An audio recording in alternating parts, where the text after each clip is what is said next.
avec Theo Walcott qui enchaîne ensuite.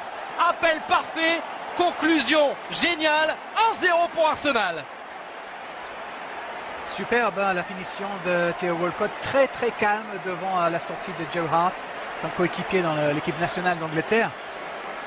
Theo Walcott qui voulait jouer de plus en plus souvent dans l'axe, il a dit à maintes reprises la saison dernière.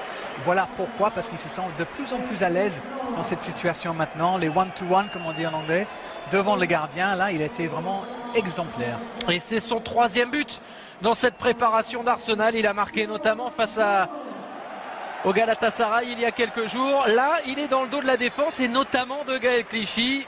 Bon point pour Arsenal, 1-0 en faveur des Gunners. Très jolie passe aussi. La vitesse parfaite pour qu'il puisse battre Joe Hart avec son tir. Theo Walcott.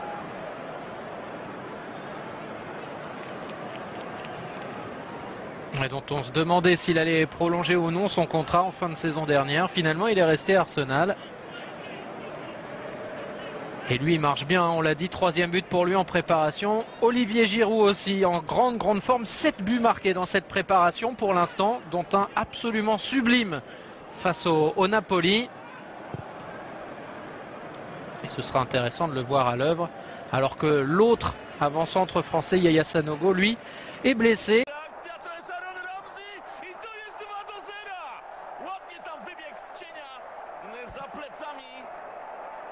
Kolegów Aaron Ramsey i mamy drugą bramkę dla Arsenalu. To jest to, o czym mówiłem. Niby nie tworzą sobie sytuacji podbramkowych, ale za chwilę jedno podanie i mamy gola dla kanonierów. 2-0. Prowadzi Arsenal.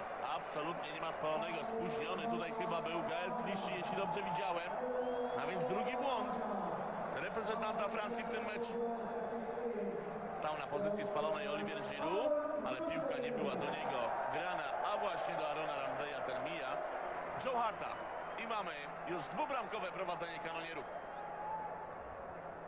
Zaklął się wcześniej pod nosem Manuel Pellegrini, nie daje tego po sobie na razie.